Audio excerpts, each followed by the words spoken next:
So, Jonathan, I don't think the president would speak at my funeral, but if for any reason that were to happen, if you could just cancel and have him speak at the pub afterwards, that would be grand.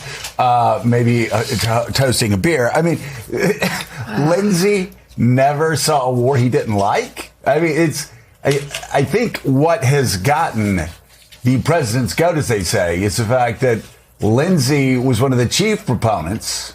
He was a hawk. He was one of the chief proponents, though, of supporting Ukraine. Constantly telling the president to stop cozying up to Vladimir Putin, constantly telling the president to go after them. And yes, he was, as traditional Republicans were, hawks against Russia, hawks against communist China. I mean, well, Donald Trump's talking about the great taste of chocolate cake and what a great man President Xi is and what a great leader he is. What a great dictator he is, basically, is what he's saying. Lindsey Graham, like Marco Rubio, we're hawkish. America had friends.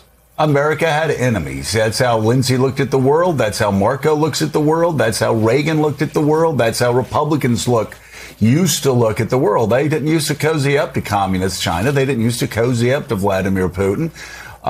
They didn't used to say wonderful things about Iran one week and then terrible things about Iran the next week. So he was a consistently hawkish Republican from pre-Trump days. That's basically what it was. And to say there wasn't a war he never liked was, of course, I think Donald Trump betraying his own feelings.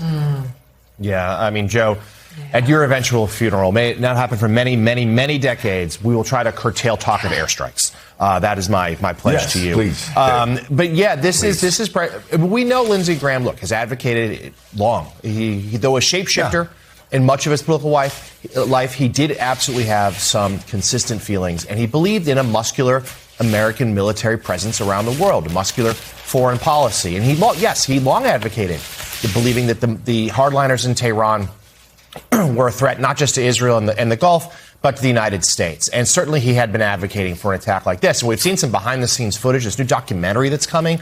The Wall Street Journal, New York Times, each gotten glimpses of some of it. And yes, and in it, Graham is very clear. It's centered around the first days of the war. He's very clear that he's glad this is happening. But you're right, that this is not so out of step for where the Republican Party used to be on the Cold War, on threats from abroad. And it's the Trump era that has become so mixed about this. And in Trump's first term, he largely, not entirely, but largely stayed away from these sort of conflicts that he has now very much embraced this time around. And we are seeing here in Iran a war that he is desperate to put behind him and simply can't. And with that ceasefire, that a few days of calm ending again yesterday.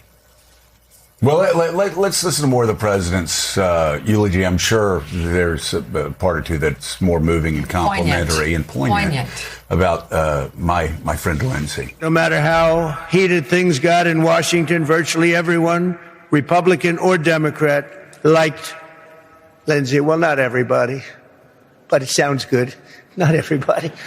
He was a tough cookie, okay? I have to veer from this for a second. He was a tough cookie. As you remember, Lindsey and I did not exactly get off to the best of starts. Running against each other.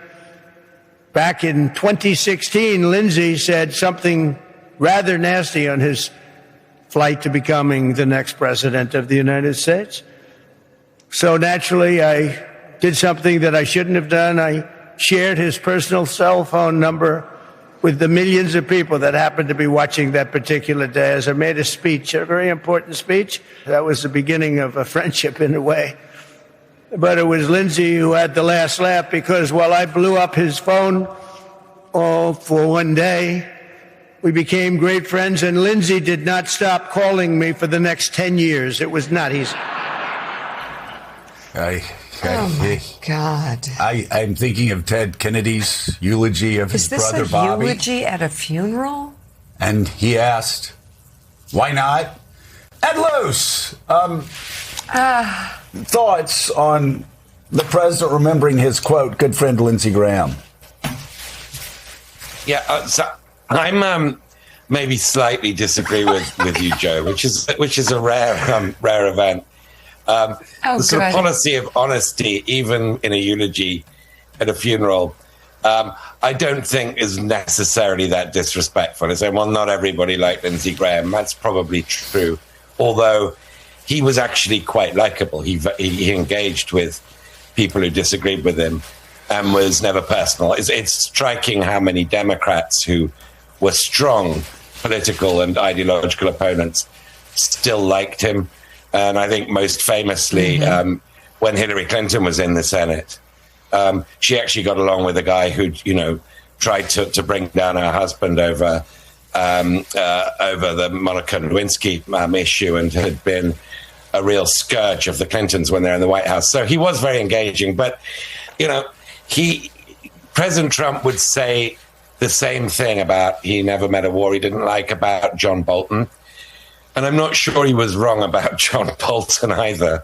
I remember Lindsey Graham early on into the current phase of Israel-Gaza military activity saying that if the Palestinians didn't cooperate, then we should turn Gaza into a parking lot.